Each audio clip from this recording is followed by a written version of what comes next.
Hi, welcome to യൂർലൈക്ക് പേരി couples YouTube ചാനലിലേക്ക് സ്വാഗതം. ഞാനിതൊരു കുറേ നാളായി കേട്ടോ ഒരു വീഡിയോ ഒക്കെ ഇട്ടിട്ട് എന്ന് വെച്ചാൽ ആർക്കും സമയം കിട്ടുന്നില്ല. അത് എഡിറ്റ് ചെയ്യാൻ എനിക്കറിയില്ല, പിള്ളേരെ കൊണ്ടാക്കാണ് എഡിറ്റ് ചെയ്യിപ്പിക്കുന്നത്. അപ്പം ഞാൻ ഇന്നൊരു പുതിയ വ്ളോഗുമായിട്ട് വന്നിരിക്കുകയാണ്. എല്ലാവർക്കും ഇഷ്ടപ്പെടുന്ന ഒരു കടച്ചക്ക. ഞങ്ങൾ പറഞ്ഞില്ലേ, ഞങ്ങളെ വീട്ടിൻ്റെ തൊട്ടപ്പുറത്ത് അവിടെ എന്ത് ചക്കയായാലും ഇത് കടച്ചക്കയായാലും എന്തായാലും ഡ്രാഗൺ ഫ്രൂട്ട് എല്ലാ കാര്യങ്ങളും അവിടെ നിന്ന് എന്തുവാണെങ്കിലും നമുക്കിവിടെ കൊണ്ടുവന്ന് തരും. അത് ഭയങ്കര ഇതാണ്. നമ്മൾ ഇതൊക്കെ ഒരു കടയിൽ നിന്ന് മേടിക്കണമെങ്കിൽ നല്ല പൈസയാണ് കേട്ടോ. അങ്ങനെ എനിക്ക് കുറച്ച് ചക്കയൊക്കെ തന്നു. അപ്പോൾ ഇന്ന് ഞാൻ വിചാരിച്ചത് സൺഡേ അല്ലേ, ഇന്ന് അച്ഛനുണ്ട്. അപ്പോൾ കടച്ചക്ക വച്ചിട്ട് ഒരു തോര ഉണ്ടാക്കാമെന്ന് വിചാരിച്ച് അങ്ങനെ കടച്ചക്കതായിരിക്കുന്നു. ഞാൻ അതിനു വേണ്ടി കടച്ചക്ക അരിയാൻ പോവുകയാണ്. അതിനോട് തന്നെ കുറച്ച് ചക്കക്കുരുവുണ്ട്, അതും കൂടെ വെച്ചിട്ട് ഒരു റെസിപ്പി നിങ്ങൾക്ക് കാണിച്ചു തരാം കേട്ടോ. ഞാനൊരു 10-20 ചക്കക്കുരു നല്ല തൊലിയൊക്കെ കളഞ്ഞിട്ട് അതിൻ്റെ കറുത്ത ബ്രൗൺ പൂപ്പലൊന്നും കഴിഞ്ഞിട്ട് അത് നല്ലതാണ് കേട്ടോ. അതുകൊണ്ട് ഞാൻ ഒരു നുറുക്കി ഞാൻ അത് വേവിക്കാൻ വയ്ക്കുകയാണ്. ചക്കക്കുരുവിന് വേഗം ഉള്ളതുകൊണ്ട് അത് പെരത്തി വേവിച്ചെടുക്കണം നമുക്ക്. അതിന് ശേഷമുള്ള കാര്യങ്ങൾ ഇനി അടുത്ത് കാണിച്ചു തരാം. അപ്പോൾ ഏകദേശം ചക്കക്കുരു ഒന്ന് വെന്തിട്ടുണ്ട്. വെന്ത് ഉടയണ്ട കേട്ടോ നമ്മൾ. അപ്പോൾ അതൊന്ന് മാറ്റി അങ്ങോട്ട് വയ്ക്കാം. തേങ്ങ വറുത്തെടുക്കാൻ പോവുകയാണ്. അതിനൊരു പാൻ അടുപ്പത്ത് വെച്ചു. അതിലേക്ക് നമ്മൾ ചിരിഞ്ഞ തേങ്ങ ഇതിലോട്ട് ഇടുക.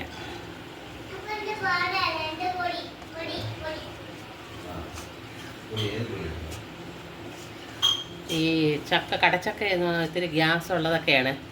അപ്പോൾ നമ്മളിത്തിരി വെളുത്തുള്ളിയൊക്കെ ഒത്തിരി കൂടുതൽ ചേർത്താൽ നന്നായി. വെളുത്തുള്ളി കുറച്ച് വെളുത്തുള്ളി നല്ലവണ്ണം വറുത്തെടുക്കാം. കുറച്ച് കരിവേപ്പില കൂടെ ഇടാം. കറിവേപ്പില നമ്മളതിന് നല്ലവണ്ണം വറുത്തെടുക്കണം. നമ്മൾ എന്തായാലും എണ്ണ ഒഴിക്കാനാണ് വറുക്കാൻ പോകുന്നത് കേട്ടോ. എണ്ണ ഒഴിക്കത്തില്ല. അപ്പം അമ്മയുടെ സബ്സ്ക്രൈബേഴ്സിന് മൊത്തം അറിയാം അമ്മ എണ്ണ യൂസ് ചെയ്യില്ല. എണ്ണ ഞാൻ കുറച്ച് യൂസ് ചെയ്യുള്ളൂ. എന്നുവെച്ചാൽ നമ്മൾ ആരോഗ്യത്തിന് നല്ലതാണ്. രുചി കുറവാണെന്നോ വ്യത്യാസമൊന്നുമില്ല. കണക്കിനൊക്കെ എണ്ണ ചേർക്കേണ്ട സ്ഥലത്തൊക്കെ എണ്ണ ചേർക്കുന്നുണ്ട്. പക്ഷേ ഇത് തേങ്ങ എന്ന് പറഞ്ഞാൽ എണ്ണമയുള്ളത്. നമ്മൾ വറുക്കുന്നതോട് എണ്ണ ഇങ്ങനെ വരും. അപ്പോൾ നല്ലവണ്ണം ബ്രൗൺ കളർ ആവുന്നവരെ നമ്മൾ വറുത്തുകൊണ്ടിരിക്കും. കൈയെടുക്കാതെ ഒന്ന് വറുത്തുകൊണ്ടിരിക്കുക. അപ്പോൾ കൈയിട്ടു വീഡിയോ എടുക്കുമ്പോഴത്തേക്ക് സൗണ്ട് ഉണ്ടാക്കാല്ലേ അമ്മോ. ഗൈസ്, ഞാൻ എത്തിയിരിക്കുകയാണ്. ഞാൻ മൂകാംബികയില് ഒരു ട്രിപ്പ് പോയിരുന്നു. ഇന്ന് രാവിലെ എത്തിയതേ ഉള്ളൂ. ട്രിപ്പ് പോയ പോലെ ആയിപ്പോയല്ലേ. പക്ഷെ അത് അതെ, അയ്യോ 2 പ്രാവശ്യം തൊഴുതു. പക്ഷെ നല്ല രീതിയിൽ തൊഴുതു. ഡ്രസ്സ് അതൊക്കെ വാങ്ങിച്ചു വരാനൊക്കെ പറ്റി. അതാ ഇവിടെ കോഫി എടുക്കുക. 11:20 സമയം. കോഫി രാവിലെ ആയിരിക്കും. ഞങ്ങൾ രാവിലെ. കുറച്ച് മഞ്ഞപ്പൊടി ഇടാണ് ഞാൻ. കുറച്ച് മഞ്ഞപ്പൊടി. പിന്നെ അമ്മ രാവിലെ പുളിശ്ശേരിയൊക്കെ റെഡിയാക്കി. പക്ഷേ എനിക്ക് എൻ്റെ ജോലി കിടക്കുമ്പോൾ ഒരിടത്ത് ഇരിക്കണം എനിക്ക് ഇഷ്ടമല്ല. എല്ലാം തീർത്തിട്ടിരിക്കണം. അപ്പോൾ കുറച്ച് 1.5 ടീസ്പൂണ് മുളക് പൊടി, ഒരു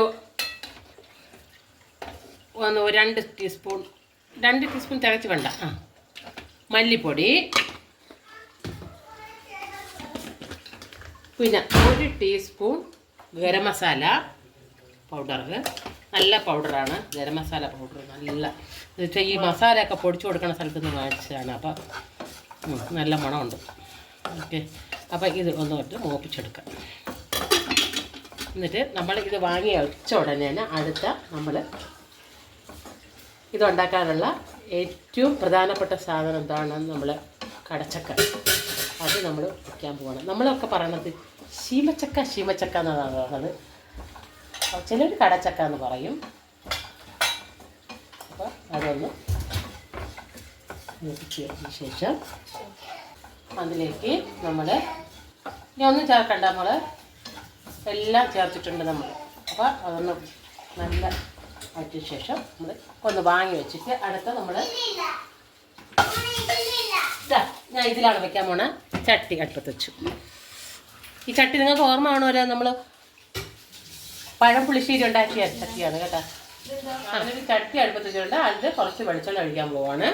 വെളിച്ചെണ്ണ ഒഴിച്ച് അത് ചൂടായി വരുമ്പോഴത്തേക്ക് കുറച്ച് കടുക് ഇടണം. കടുക്. അപ്പോൾ കടുക് പൊട്ടിക്കൊണ്ടിരിക്കുക. അതിൻ്റെ അവിടെ തന്നെ നമ്മൾ 2 വറ്റൽമുളകും കുറച്ച് കറിവേപ്പിലയും കൂടെ ഇതിലേക്ക് ഇടാം.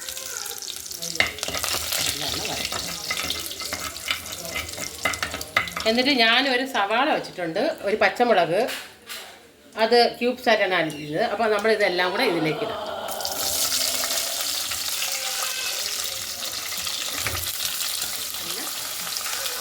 വഴഞ്ഞ് വരുമ്പോഴത്തേക്ക് വരട്ടെ.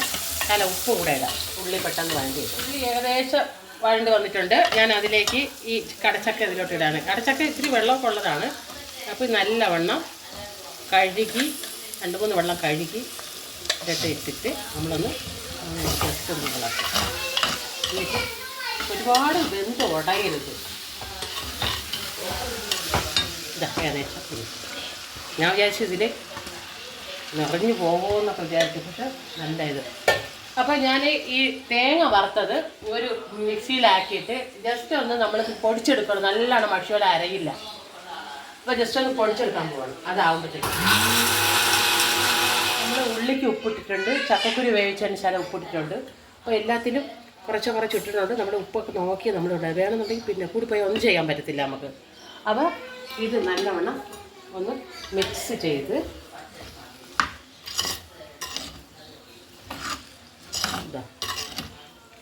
നല്ലോണം മിക്സ് ചെയ്യണം. ഉപ്പ് അവിടെ ഇട്ടൊക്കെ പിടിച്ചിരിക്കരുത്. നമ്മൾ തിളപ്പിച്ചാറിയ വെള്ളം ഒരു ശക്കല ഒഴിച്ചാൽ മതി. ഒരുപാട് വെള്ളമൊന്നും ഒഴിക്കരുത്. പക്ഷേ മസാല ഇടും. അപ്പോൾ നമ്മൾ ഒരു കോരി വെച്ചാൽ അവിടെ ഇരിക്കണം. ആ ഒരു രീതിയിലാണ്. അപ്പോൾ കുറച്ച് വെള്ളം ഒഴിക്കാം നമുക്ക്. എന്നിട്ട് ഇത് നമ്മൾ ചട്ടി മൂടി വെച്ചിട്ട് ആവിയിൽ തന്നെ ഇത് വെന്ത് കിട്ടണം. ഒത്തിരി ഓക്കെ. അപ്പോൾ നമ്മൾ ഇത് വെന്ത് കിട്ടും. കഴിച്ച് തുറക്കാൻ പോവാണ്. ഓക്കെ, ഏകദേശം കറക്റ്റിനുള്ള വേവായിട്ടുണ്ട്. അപ്പോൾ നമ്മൾ ഇതിൻ്റെ കൂടെ ചക്കക്കുരു കൂടെ വേവിച്ച് വെച്ചിരിക്കുന്നതാണ്. അപ്പോൾ ആ ചക്കക്കുരുവിൻ്റെ ടേസ്റ്റും ചക്കയുടെ ടേസ്റ്റും ഉള്ളിയുടെ ടേസ്റ്റും എല്ലാം കൂടെ ആകുമ്പോഴത്തേക്കും നമ്മൾ ഈ ചക്കക്കുരുവിൻ്റെ ബ്രൗൺ കളറിന് മാറ്റരുത് കേട്ടോ. അതൊരു മെഡിസിനാണ്, കാരണം പറയുന്നത്. അപ്പം ഇതിനോട് ഇതും കൂടെ ഇട്ട് കുഴച്ചിട്ട് നമ്മൾ ഇതിനുള്ള മസാല. അപ്പോൾ ഞാൻ ഇത് പൊടിച്ച് വെച്ചിട്ടുണ്ട് കേട്ടോ. ഈ പൊടിച്ച് വെച്ചേക്കണം മസാല നല്ലോണം ഇട്ടിട്ട് ഇതിലേക്ക് ഒന്ന് തീ കുറച്ച് വെച്ചിട്ട് ഞാൻ പറഞ്ഞില്ലേ തേങ്ങ കണ്ട എണ്ണമയം കൊണ്ട് നല്ല കട്ടി പിടിച്ചിരിക്കുക.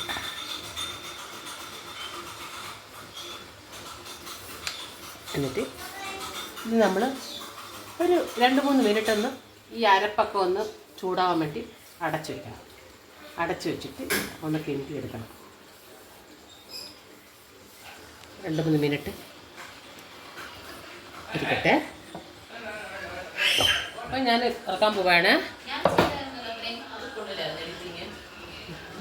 അപ്പം നമ്മൾ ഈ തവി ഇത് ഇട്ടാൽ തവി കണയെന്ന് പറയും. തവി കണയെന്ന് പറഞ്ഞാൽ അതിൻ്റെ പാലിൻ്റെ വശം അമ്മയുടെ കുറേ കണയൊക്കെയാണ് പണ്ടുള്ളവർ പറയുന്നത്. അപ്പം അത് നമ്മൾ ഉടയാതെ നമ്മൾ എല്ലായിടത്തും ഒന്ന് യോജിപ്പിച്ചെടുക്കണം. ഇല്ലെങ്കിൽ വെന്തു ഇത് എടുത്താലേ അത് ഉടഞ്ഞു പോകും. അപ്പോൾ എല്ലായിടത്തും മസാല ഒന്ന് ചേരുന്നതനുസരിച്ച് നമ്മൾ ഇങ്ങനെ ഇളക്കി നമ്മൾ 3 പ്രാവശ്യമാണ് ഉപ്പിട്ടേക്കുന്നത്. ഗായ്സ്, അപ്പോൾ നമ്മളിപ്പോൾ ഈ മീനൊന്നും വാങ്ങാൻ പറ്റാത്തതുകൊണ്ട് നമുക്ക് ഇത്തിരി ഇറച്ചി കഴിക്കാൻ പാടില്ലാത്തവർക്കൊക്കെ പാടില്ലാത്തവരുണ്ട്. കഴിക്കാൻ പാടില്ലാത്തത് അമ്മയ്ക്ക് ഇവിടെ ഇഷ്ടമില്ല, അതുകൊണ്ട് എനിക്കിഷ്ടമല്ല. അപ്പോൾ എങ്ങനെയൊക്കെ നമുക്ക് തോന്നുമ്പോഴത്തേക്ക് നമുക്ക് ഇതുപോലെ അമ്മയ്ക്ക് ഇഷ്ടമുള്ളത് വയ്ക്കാം. അമ്മയ്ക്ക് ഇത് അച്ഛൻ്റെ ഫേവറേറ്റ് സാധനം. അച്ഛൻ്റെ ഫേവറേറ്റ് സാധനമാണ് ഇങ്ങനെ അച്ഛൻ ഈ ചക്കയുടെ കൂഞ്ഞലും ചക്കക്കുരുവും കൂടെ ഇട്ട് ഇങ്ങനെ വയ്ക്കും. ചക്ക കിട്ടിയപ്പോൾ കൂഞ്ഞലെടുത്തുകൊണ്ട് നല്ല മണം. അമ്മ എപ്പോഴും മണം പിടിക്കുള്ളൂ, ഇങ്ങോട്ട് വരില്ല. കണ്ട ഇതുപോലെ നമ്മൾ ഇളക്കിയെടുത്ത് യോജിപ്പിച്ച് ഇതിലൂടെ പുളിശ്ശേരി ഇതും കൂടെ നല്ല കോമ്പിനേഷൻ. അപ്പോൾ ഞാനിന്ന് അമ്മുവിനെ കൊണ്ട് ടേസ്റ്റ് ചെയ്യിപ്പിക്കുകയാണ്. അമ്മു ഇതെന്താ ടേസ്റ്റ് ചെയ്ത് ഇത് ചക്ക, കടച്ചക്ക. ചക്കക്കുരു. അമ്മൂമ്മ പുതിയതായിട്ട് വെച്ചൊരു സാധനമാണ്. കഴിക്കട്ടെ? എങ്ങനെയുണ്ട്? സൂപ്പറല്ലേ? നല്ല മസാലയൊക്കെ ഉണ്ട്. മസാലയായിരുന്നു അമ്മൂന് ഭയങ്കര ഇഷ്ടം. ഓ സൂപ്പറാടാ. ഇനി യാമി പറ. സൂപ്പർ. എൻ്റെ ഹസ്ബൻഡിൻ്റെ ഫേവറേറ്റ് സാധനമാണ് ഞാൻ ഉണ്ടാക്കിയത്. അപ്പോൾ പുള്ളിക്കാരെ ടേസ്റ്റ് ചെയ്യാൻ പോവുകയാണ്. ചിലവാ ഒന്ന് ടേസ്റ്റ് ചെയ്ത് നോക്കിയേ.